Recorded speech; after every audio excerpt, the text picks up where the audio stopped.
पे खड़े होकर जब बंसी बजाई तो उस बंसी को ब्रज की गोपियों के कानों में जैसे ही बंसी की ध्वनि पड़ी कि सुखदेव जी कहते हैं वह गोपियां अपने अपने कामों से व्रत हो गई। जो गोपी गैया लगा रही थी ना तो अपनी गैया को वहीं छोड़ा और भगवान से मिलने के लिए भागी। कोई गोपी अपना श्रृंगार कर रही थी, अपनी एक आंख में काजल लगाया और जैसे ही भगवान की बंसी सुनी तो दूसरी आंख में काजल लगाना ही भूल गई और भगवान से मिलने भागी। कोई गोपी अपने बालों की चोटी बना रही थी, एक तरफ की आधे बालों की चोटी बनाई और बंसी कान में पड़ी कि आधे बाल खुले ही लेके भागी भगवान से। कोई गोपी अपने बच्चे को स्तनपान करा रही थी, भगवान की बंसी जैसे ही कान में पड़ी अपने बच्चे को धरती पे छोड़ा और भगवान से मिलने भागी। कोई गोपी अपने ससुर को भोजन करा रही थी, जैसे ही भगवान की बंसी सुनी कि उसी समय गैया की भी याद आ गई, गाय की भी याद आई और ससुर को भी भोजन कराना है। तो ऐसी मति बोराई भगवान की बंसी को सुन के कि ससुर को भूसा गाय को रोटी, ऐसी मति बोराई। ससुर के सामने भूसे की डलिया धर दी और गैया के सामने भोजन की थाली रख दी कि लो खाओ, और भागी भगवान से मिलने के चली जा रही हैं, भागती चली जा रही हैं। भगवान ने जैसे ही जमुना जी के तट पे बंसी बट पे उन गोपियों को आता हुआ देखा कि ठाकुर जी ने समस्त गोपियों का स्वागत किया। भगवान बोले आओ आओ पधारो पधारो गोपियों। स्वागतम भो महाभाग प्रियम किम करवाणि वा ब्रजस्यानामयं कच्चिद् ब्रूतागमन कारणम्। स्वागतम भो महाभागा, गोपियों तुम्हारा स्वागत है, स्वागत है, आओ। समस्त गोपियां बड़ी खुश हो गई कि देखो भगवान ने हमारा स्वागत किया। ठाकुर जी ने तुरंत स्वागत किया और तुरंत भगवान बोले कि गोपियों इतनी घोर रात्रि में तुम लोग कैसे पधारे, कैसे तुम्हारा आना हुआ? अच्छा, शरद पूर्णिमा के चांद को देखने आई हो, यमुना जी के किनारे खड़े होकर चांद को देखोगे। गोपियों ने कहा कि चांद को देखने तो आई हूं पर आपको भी देखने आई हूं। भगवान बोले अच्छा गोपियों सुनो, चंद्रमा को देख लिया हो तो अपने अपने घर जाओ, पधारो अपने अपने घर, जाओ जाओ। गोपियों को बड़ा बुरा लगा मन में कि देखो बंसी बजा के हमको बुलाया और जब हम मिलने के लिए आ गए तो कह रहे हैं जाओ।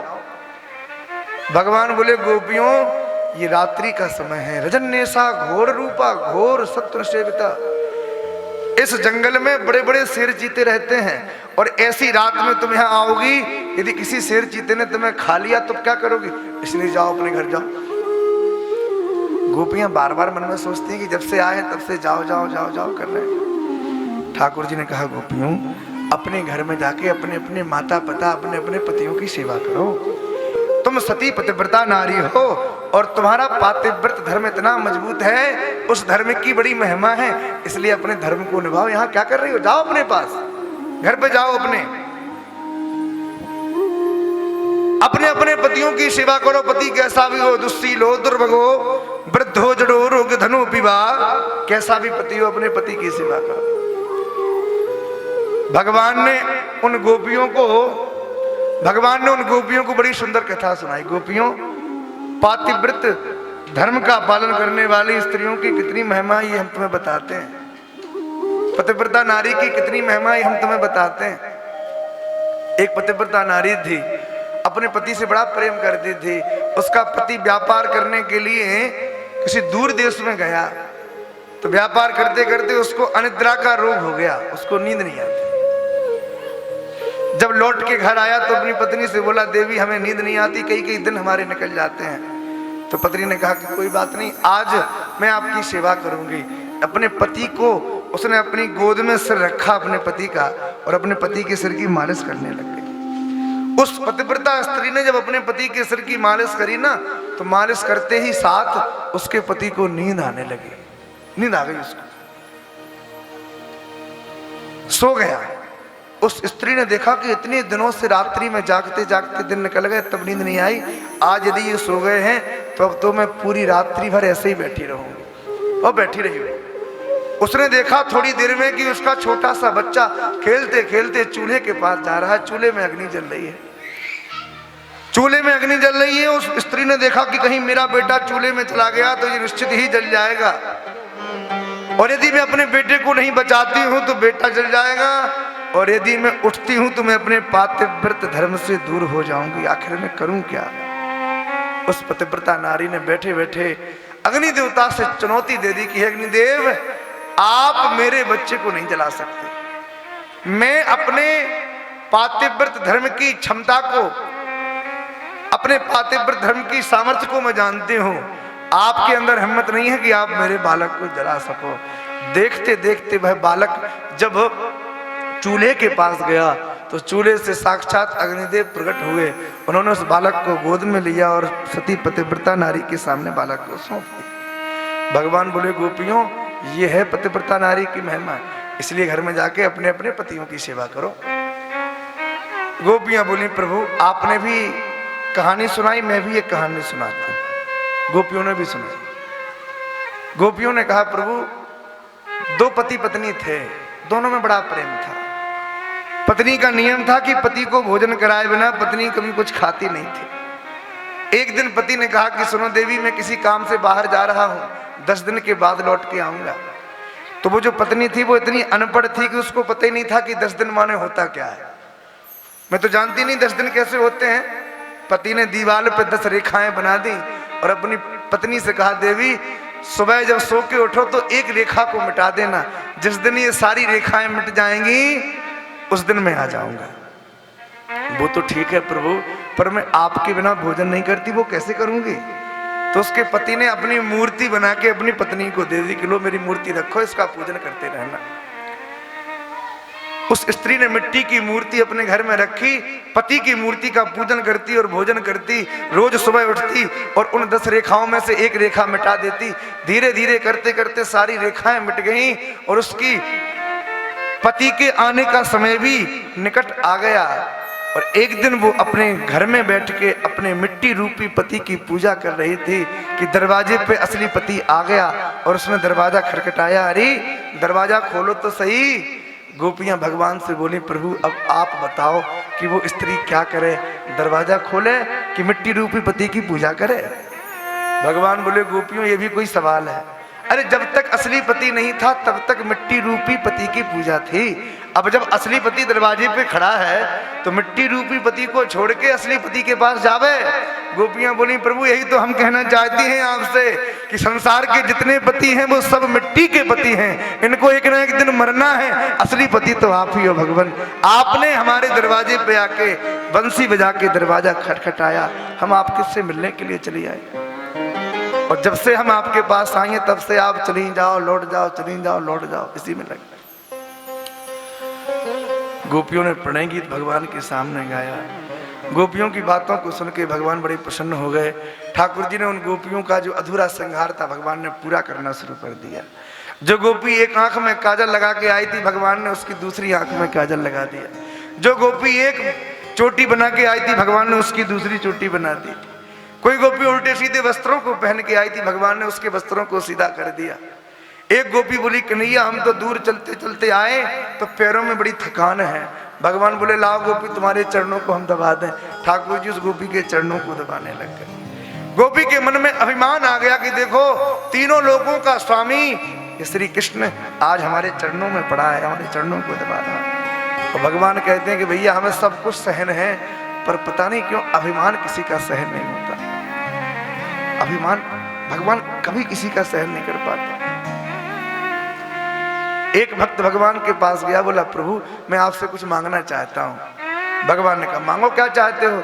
उस भक्त ने कहा, प्रभु मुझे आप अभिमान दे दो। भगवान बोले, कैसे मूर्ख हो?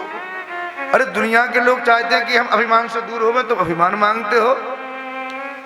हाँ प्रभु मुझे अभिमान चाहिए। क्यों, तुम्हारे पास अभिमान की कमी है क्या? वह व्यक्ति बोला, प्रभु मैं अपना अभिमान नहीं, मैं आपका अभिमान चाहता हूँ। अभिमान अपना कभी मत करो, भगवान के नाम का जितना चाहो उतना अभिमान करो। भगवान को सब कुछ पसंद है पर अभिमान पसंद नहीं है। जरन खुदी रघुनाथ को नहीं सुहाते, जाके मन अभिमान है ताकि तोड़त छाते। गर्व न कीजे बाबरे हरि गर्व प्रहारी। भगवान उन गोपियों के बीच से अंतर्ध्यान हो गए। ठाकुर जी वहां से चले गए। भगवान वहां से जैसे ही अंतर्ध्यान हुए कि अब तो गोपियां व्याकुल हो गई, सब गोपियां व्याकुल हो गई, भगवान को ढूंढने लगी। कोई वृक्षों से पूछती है, कोई जमुनासी जी से पूछती है, कोई गोपी तुलसी से पूछती है कि अरे मेरे कृष्ण को कहीं देखा है क्या। पर भगवान ऐसे अंतर्ध्यान हुए कि वो गोपियां बिलख बिलख के भगवान की याद में रो रही हैं। और उन गोपियों ने रोते रोते भगवान के सामने जमुना जी के तट पे कनक मंजरी छंद में एक गीत गाया है जिसको गोपी गीत कहते हैं। ये 19 श्लोकों का गोपी गीत है। इसकी बड़ी महिमा है। जो भी व्यक्ति अपने जीवन में भगवान को गोपी गीत के माध्यम से नित्य प्रति पुकारता है ना, उसको एक ना एक दिन भगवान अपना दर्शन जरूर देते हैं। भैया गोपी गीत में बड़ी प्रेम पुकार है। इस गीत के माध्यम से गोपियों ने भगवान को पुकारा है। बल्कि हम तो ये कहेंगे कि ये गोपी गीत जो है ना, ये गोपी गीत तो है, पर इस गोपी गीत में गोपियों ने गीत को गाते गाते श्री कृष्ण को गाया है, भगवान को ही गा दिया महाराज। तो ऐसे गोपी गीत के आओ एक दो भावों को हम भी श्रवण करें और फिर कथा को आगे बढ़ाएं। जयति तेधिकं जन्मना व्रज श्रयत इंदिरा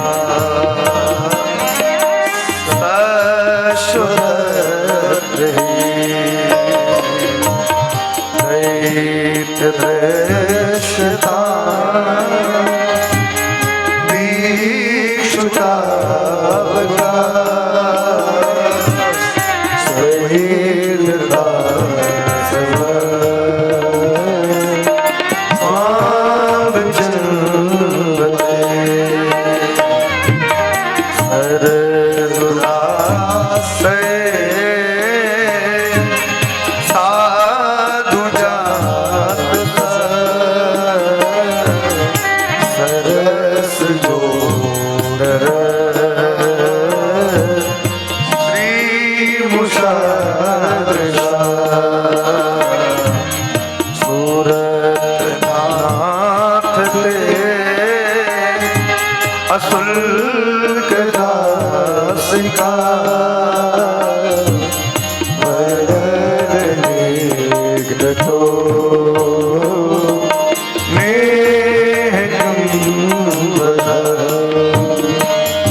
गोपी गीत के माध्यम से पुकारा, कहा प्रभु जयति तेधिकम, जय हो आपकी जय हो। भगवान आपके जन्म लेने से इस ब्रजमंडल की महिमा और बढ़ गई महाराज। प्रभु हम तो आपकी असल के दासी हैं, आप ऐसे हमारे साथ देख के हमसे क्यों दूर हो गए प्रभु, कृपा करके दर्शन दो नाथ। अरे हमने आपसे मांगा ही क्या है प्रभु, हम तो आपके बिना शुल्क की दासी हैं। और बिना शुल्क का जब सेवक सेवा करता है ना तो उस पर दया अपने आप आती है। भाई कोई व्यक्ति नौकरी करे तो उसको बदले में पैसा मिले तो भाई दया किस बात की, पैसा तो मिल रहा है, पकड़ो भाई। और कोई व्यक्ति सेवा निरंतर करे और जब भी उसको देने की बारी है, नहीं नहीं कुछ नहीं चाहिए, बस बस आपकी कृपा, कुछ नहीं चाहिए, अरे बहुत है, कुछ नहीं। ऐसा सेवक जो होता है ना, तो कभी कभी उसको देख के लगता है कि इसको क्या ना दे दें, सब कुछ दे दो, मैं तो आपकी असुल के दासी हूं प्रभु। और आपको यदि मारना ही था भगवान, तो आप अपने इस ग्रह में क्यों मार रहे हो हमको? अरे आपको यदि मारना ही था तो जंगल में इतने बार बड़े बड़े दैत्यों ने ब्रजमंडल में आक्रमण किया, तभी मुझे मर जाने देते, तब क्यों बचाया आपने? अच्छा समझ गए, आपने इसलिए बचाया कि उन दैत्यों से तो बचा लेंगे पर अपनी तिरछी चितवन से तुम सबको मारेंगे। प्रभु आपकी जो तिरछी चितवन है ना, ये भी किसी कटारी से कम नहीं है, ये भी मारती है महाराज।